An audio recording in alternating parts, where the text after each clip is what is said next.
They had every reason to hate them. Months of starvation, humiliation, and beatings had turned those American prisoners into walking ghosts. Yet when fate flipped the battlefield, and their German captors lay wounded, helpless, and hunted by advancing Soviet troops, something unthinkable happened. Instead of vengeance, the Americans chose mercy. They carried the very men who had once locked them behind barbed wire, shielding them from certain death. Under a sky filled with smoke and vengeance, these POWs made a choice that defied war itself. It wasn't strategy. It wasn't duty. It was humanity, raw, fragile, and powerful enough to silence the roar of hatred. This is the forgotten story of American prisoners who risked execution to protect their enemies, a moment when compassion became the bravest act of all. It was April 1945, the world was collapsing. Germany's once mighty war machine was crumbling, the Allies closing in from the west, and the Soviets burning their way from the east. Inside a small prison camp hidden in the Bavarian hills, a group of American POWs waited for their fate. Starved, exhausted, and broken, they had endured months of cruelty at the hands of their German guards. But as the front lines shifted, the power dynamic reversed. The guards, terrified of Soviet retribution, suddenly found themselves prisoners of circumstance, unarmed, desperate, and facing certain death. For the Americans, this was the moment of reckoning. They could have walked away. They could have let their captors face the vengeance they had earned. But what they did instead shocked history. They stood between their captors and death itself. This isn't a tale of nations or victory. It's a story about morality in the ruins of war, when compassion became an act of rebellion. The air inside the camp was thick with fear, not from the Americans this time, but from their German guards. The distant thunder of Soviet artillery echoed across the horizon, each explosion a reminder that the end was closing in. The Red Army's reputation preceded them, brutal, relentless, and hungry for revenge. To them, a German uniform meant guilt, and mercy was a word long forgotten. Captain Edward Donaldson, an American officer held prisoner for nearly a year, watched the panic spread through the camp like wildfire. The same guards who once barked orders now trembled, whispering about the massacres that awaited them if the Soviets arrived first. He had seen the shift in their eyes, pride turning into terror. For weeks, the Americans had been surviving on scraps, patching wounds with filthy rags, and dreaming of home. Yet, in those final days of the war, their dreams mixed with something darker, the sight of their captors, stripped of power, facing a punishment even they didn't deserve. One morning, as dawn broke over the camp, a German sergeant, once feared by all, collapsed near the gate. His face was pale, his leg torn open by shrapnel from a nearby blast. Donaldson and two other POWs rushed to his side, not with hatred, but instinct. They tore their shirts to make bandages, stopping the bleeding as the man muttered "Danke" under his breath, the first word of gratitude ever spoken between them. In that moment, the walls of war cracked.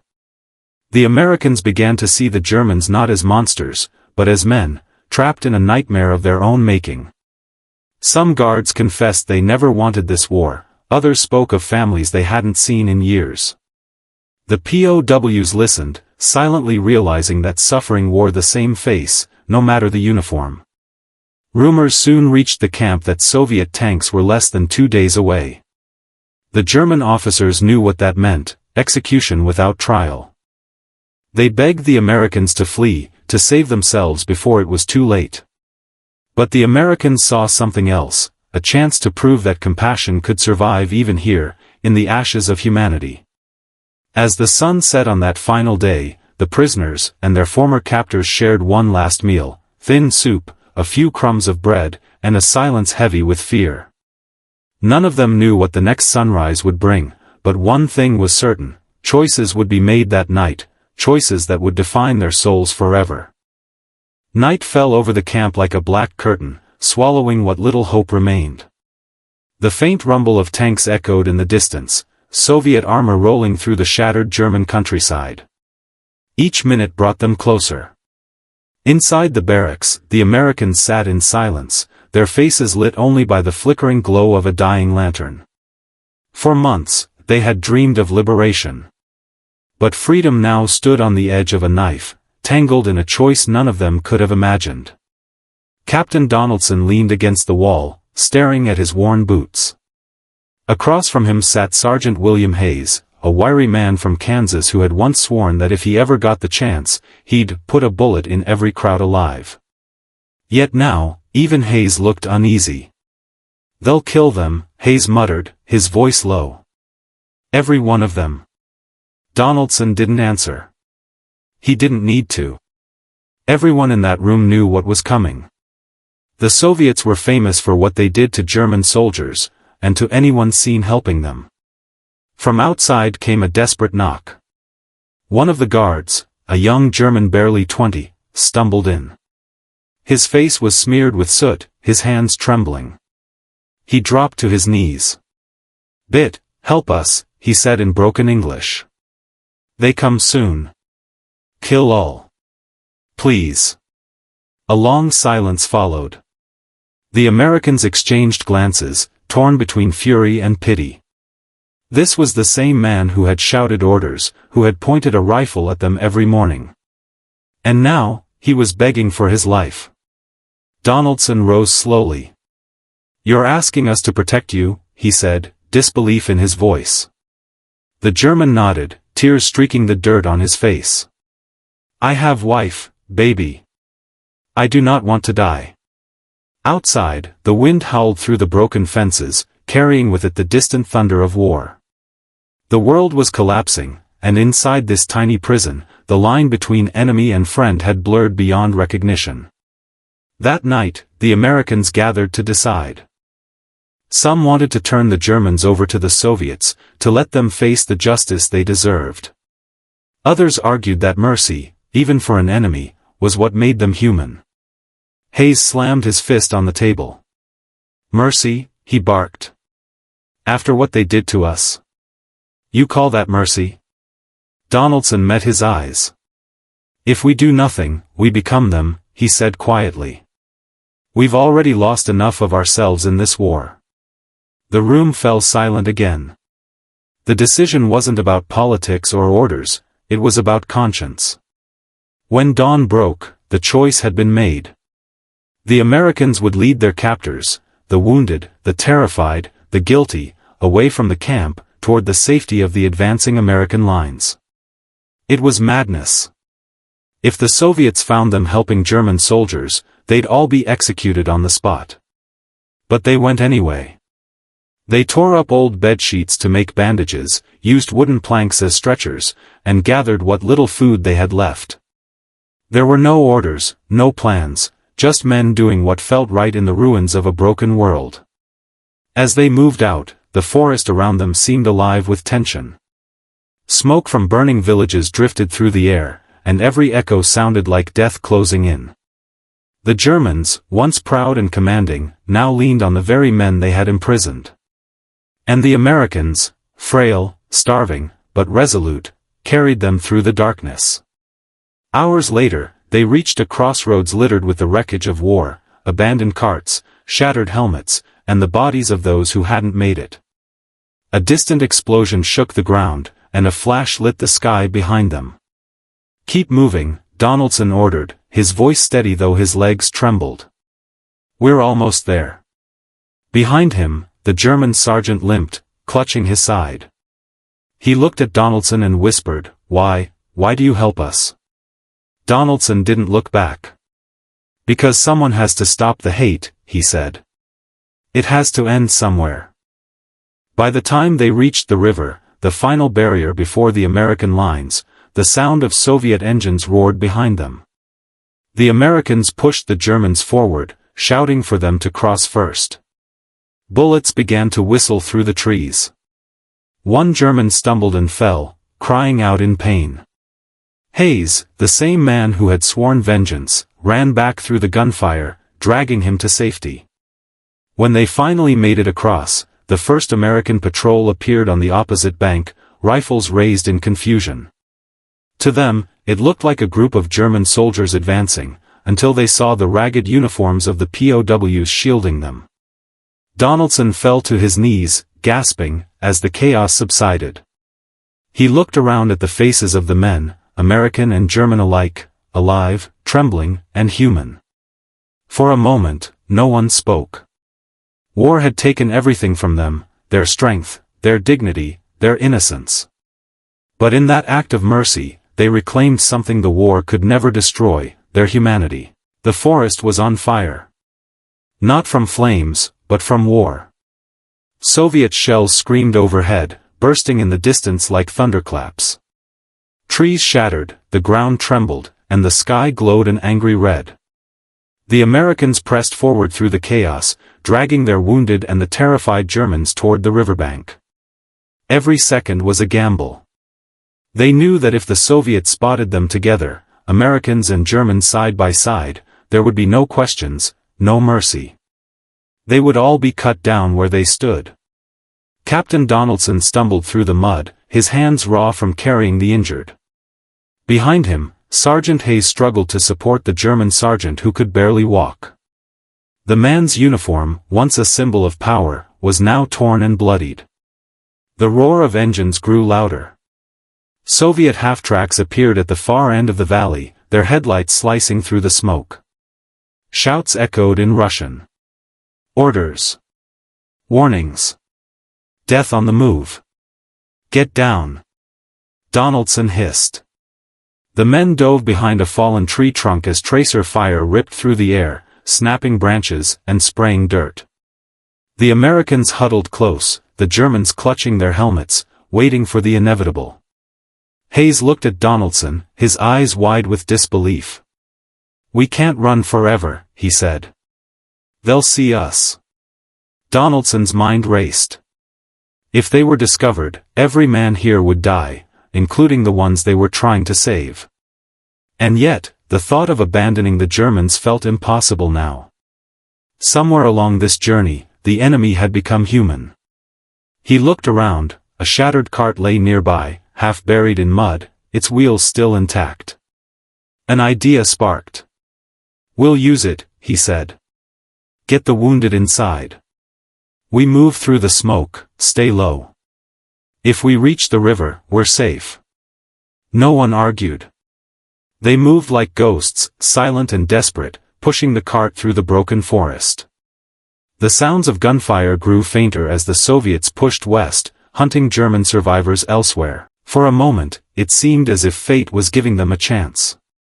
Then, a voice shattered the silence. "Stoy!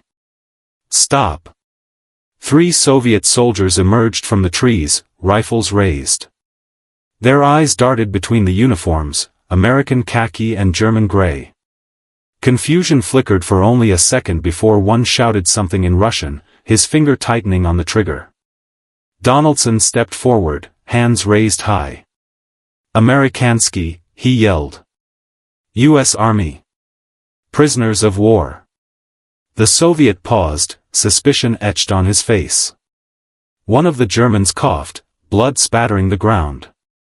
The soldier's gaze hardened. He raised his rifle again. And then, in a moment of pure instinct, Hayes moved. He stepped between the Soviets and the Germans, spreading his arms wide. "No," he shouted. "They're unarmed." For a heartbeat, time froze. The Soviets hesitated, their eyes flicking between the 2 Americans. The forest crackled with gunfire in the distance, but here, all was still, the air heavy with the weight of a single decision. Finally, the Soviet officer lowered his weapon. He spoke quietly to his men, and after a tense pause, they turned away. The danger had passed, barely. Donaldson felt his knees give out, the tension draining from his body. Hayes exhaled shakily, looking at the Germans, those same men who had once called him animal, now staring at him with tears in their eyes. No words were needed. In that moment, every wall built by hatred collapsed. As dawn broke over the river, they crossed together, soldiers and prisoners, enemies and saviors, bound by something far stronger than fear. Behind them, the war still raged. Ahead lay freedom, but also the memory of what they had done, and the truth that would haunt them forever, that mercy, in war, is the most dangerous act of all. By the time the sun rose, the war had changed hands. The sounds of battle faded into the distance, replaced by the cautious silence of survival. On the far side of the river, American forces finally reached them, a patrol from the 45th Infantry Division, weary and battle-hardened. At first, the soldiers didn't understand what they were seeing, American POWs escorting a line of wounded German guards. Some raised their rifles, unsure which side to point at. It took several tense minutes before Captain Donaldson, his voice hoarse and trembling, managed to explain. "They were our captors," he said. "Now they're our responsibility." The officer in charge, a lieutenant barely older than 20, stared in disbelief. He'd seen cruelty, revenge, the darkness of war, but never this. After a moment, he lowered his weapon. "Get them food and water," he ordered. "All of them." That night, the men rested in a makeshift field camp. The Germans lay alongside the Americans, wrapped in shared blankets, no longer enemies, just survivors. For the first time in months, the air was free of fear. A German sergeant, his leg still bound by a torn American shirt, whispered to Hayes, "Why did you save us?" Hayes stared into the campfire, his face lit by orange light. "Because if I didn't," he said softly, "I'd still be your prisoner." In the days that followed, the POWs were debriefed and sent home. Their story spread quietly through military channels, but it never made the headlines. The world, hungry for tales of victory and vengeance, had little interest in a story about compassion. Years later, Donaldson wrote in his journal, "We were soldiers once, captives, enemies, men stripped of everything. But on that day, by saving those we were taught to hate, we became free in a way war could never take from us." The act went unrecorded in official histories, buried beneath statistics and medals. Yet among those who lived it, the memory endured, a small, defiant flame in the endless shadow of war. Because sometimes, the greatest victory isn't over the enemy. It's over the hate inside ourselves. War teaches men to hate, to see the world in black and white, enemy and ally, life and death. But every so often, in the ashes of destruction, humanity dares to flicker back to life. The story of those American POWs is proof of that, proof that even when surrounded by darkness, compassion can still find its way through. They had no orders to follow, no medals to earn, no witnesses to applaud them. What they did was dangerous, senseless even, in the logic of war. But in the logic of the heart, it was everything. When they chose mercy over vengeance, they rewrote the meaning of victory. They reminded the world that being human isn't about who wins or loses, it's about who we become when no one is watching. Those German captors survived because the men they once imprisoned refused to let hate dictate their fate. And in doing so, those Americans reclaimed something the war had nearly destroyed, their souls. History may not remember their names, but the echo of their choice still lingers, whispering through the ruins of time. That in war, courage is not only found on the battlefield. Sometimes, it's found in the quiet decision to forgive. Because when the guns fall silent and the flags are lowered, what remains isn't who killed whom. It's who dared to show kindness when the world had forgotten what that meant.